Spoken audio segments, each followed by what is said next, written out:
এই 5টি লক্ষণ থাকলেই বুঝবেন ডেঙ্গু। দেরি করলে হতে পারে মারাত্মক বিপদ। ডেঙ্গু একটি ভাইরাসজনিত রোগ যা এডিস মশার কামড়ের মাধ্যমে ছড়ায়। এই মশা সাধারণত পরিষ্কার পানিতে জন্মায় এবং দিনের বেলায় বেশি কামড়ায়। ডেঙ্গুর কিছু প্রধান লক্ষণ রয়েছে, যা এই লক্ষণগুলো আজকে আমরা আলোচনা করব। প্রথমে আসা যাক হঠাৎ জ্বর। 102 ডিগ্রি থেকে 104 ডিগ্রি ফারেনহাইট পর্যন্ত জ্বর হতে পারে। তীব্র মাথা ব্যথা হতে পারে, চোখের পেছনের সাইড ব্যথা হতে পারে, শরীর ব্যথা অর্থাৎ হাড় ভাঙা ব্যথার মতো অনুভব হতে পারে, বমি বমি ভাব বা বমি হতে পারে, শরীরে লাল লাল ফুসকুড়ি দেখা দিতে পারে। ভয়ঙ্কর কিছু লক্ষণ রয়েছে ডেঙ্গুর, যেমন ডেঞ্জারাস থিংস, যেমন আপনার পর্যাপ্ত পরিমাণ পেট ব্যথা করবে, নাক এবং মুখ দিয়ে রক্তক্ষরণ হতে পারে, অতিরিক্ত দুর্বলতা অনুভব হতে পারে। এগুলো হলে দ্রুত হাসপাতালে যেতে হবে, কেননা ডেঙ্গু খুবই মারাত্মক এবং মহামারী একটি রোগ। ডেঙ্গু হলে করণীয় বা কী?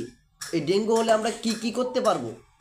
বেশি বেশি পানি পান করব, ডাবের পানি স্যুপ খাওয়াতে হবে, প্যারাসিটামল খেতে পারেন, তবে ডাক্তারের পরামর্শে। আর ডাক্তারের পরামর্শ ছাড়া নিজের ইচ্ছাকৃতই কখনোই অ্যান্টিবায়োটিক সেবন করবেন না। অ্যান্টিবায়োটিক সেবন করা থেকে বিরত থাকুন। ডেঙ্গু হলে অবশ্যই একজন ডাক্তারের পরামর্শ নেবেন। কখনোই নিজের ইচ্ছায় ব্যথানাশক ওষুধ খাবেন না। ব্যথানাশক যে কোনো ওষুধ খাওয়া থেকে বিরত থাকুন ডেঙ্গু হলে। সবচেয়ে গুরুত্বপূর্ণ বিষয় হচ্ছে প্লাটিলেট কমছে কিনা তা নিয়মিত পরীক্ষা করুন। ডেঙ্গু থেকে বাঁচতে হলে আমাদের কি করতে হবে সেই বিষয়ে সতর্ক থাকতে হবে। আশেপাশে কোথাও পানি জমতে দেবেন না। ফুলের টব, টায়ার, ড্রাম সবসময় কী করতে হবে? এগুলো পরিষ্কার রাখতে হবে। এবং রাতে ঘুমানোর সময় মশারি ব্যবহার করতে হবে।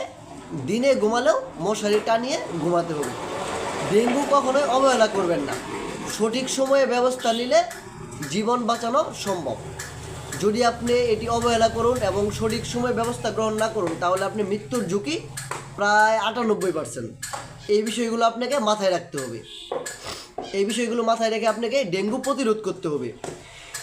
এই ভিডিওটি যদি আপনাদের ভালো লাগে অবশ্যই শেয়ার করবেন। আপনার একটা শেয়ারই কারো জীবন বাঁচাতে পারে। আর এমন স্বাস্থ্য টিপস পেতে ফলো করুন হৃদয় মেডিসিন কেয়ার ইউটিউব চ্যানেলটি। তবে আপনাদের আরেকটি বিষয়ে আমি সতর্ক বার্তা দিয়ে যাচ্ছি এই ডেঙ্গু সম্পর্কে, কেননা ডেঙ্গু হলে অবশ্যই আমাদের বাড়ির আশপাশ পরিষ্কার পরিচ্ছন্ন রাখতে হবে।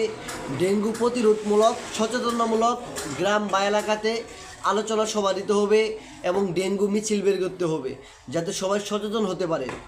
যারা অসচেতন রয়েছেন তাদেরকে সচেতন করতে হবে, এটি আমাদের দায়িত্ব এবং কর্তব্য। তাই সকলে নিজ নিজ দায়িত্ব থেকে ডেঙ্গু প্রতিরোধ করুন এবং সচেতন হন। এবং যারা সচেতন হতে দূরে রয়েছেন তাদের আমার এই ভিডিওটি শেয়ার করে দিন, যাতে সবাই সচেতন হতে পারে। ডেঙ্গু প্রতিরোধ করব। আর বেশি অবস্থা সিরিয়াস হলে বা ডেঙ্গু হলে অবশ্যই আমরা রেজিস্টার্ড কোনো ডাক্তারের শরণাপন্ন হব এবং হসপিটালে নিয়ে যাব। নিজেরা পণ্ডিতি করে কখনোই চিকিৎসা করব না। সেই পর্যন্ত সুস্থ থাকুন, ভালো থাকুন, দেখতে থাকুন হৃদয় মেডিসিন কেয়ার ইউটিউব চ্যানেলটি। ধন্যবাদ।